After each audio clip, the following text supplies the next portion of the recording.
Espiritu ay nagsinapit sa kanya ng bukod ang mga alagad na nagsisipagsabi, "Sabihin mo sa amin, kailan mangyayari ang mga bagay na ito? At ano ang magiging tanda ng iyong pagparito at ng katapusan ng sanlibutan?" At sumagot si Jesus at sinabi sa kanila, "Mag-ingat kayo na huwag kayong mailigaw ni numan, sapagkat marami ang magsisiparito sa aking pangalan na mga sasabi, 'Ako ang Kristo,' at iniligaw ang marami. One of the indications that the end is near is the diversity and augmentation of religion.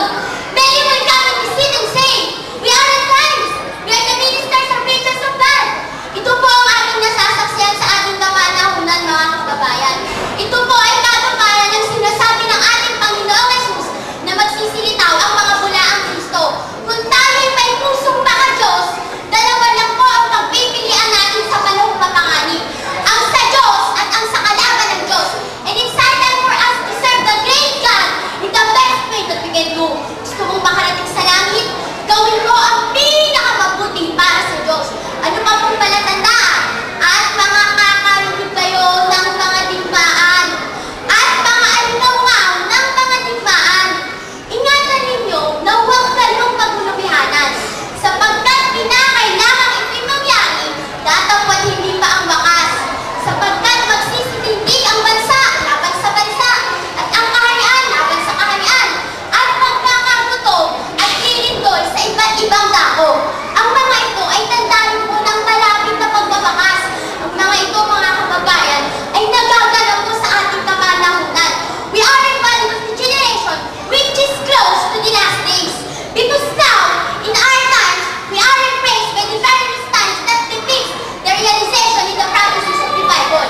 Paumanhin po at maraming salamat.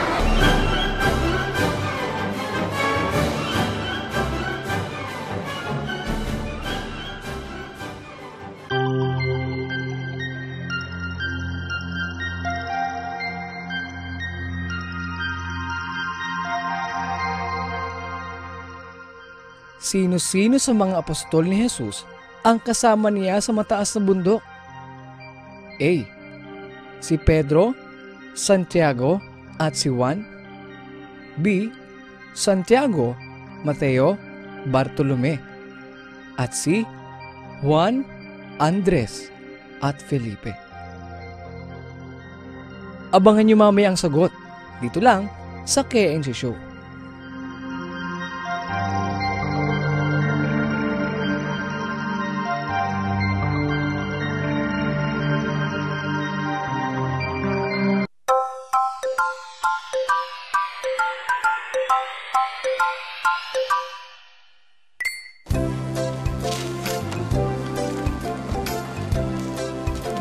Oh kids, punta na tayo sa Bible story.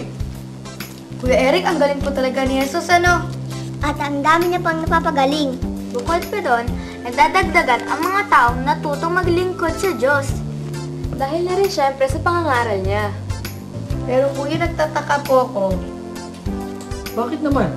Kasi po, sa tuwing may napapagaling po siya, sinasabi niya po rito na huwag po ito ipagsabi kahit kanino. Oo nga po, bakit kaya? Akala ko di nyo napansin yun. O sige, para malaman natin ang sagot, ituloy natin ang panonood at pag-alam sa kasaysayan ng ating Panginoong Kristo kasama ang kanyang mga alagad.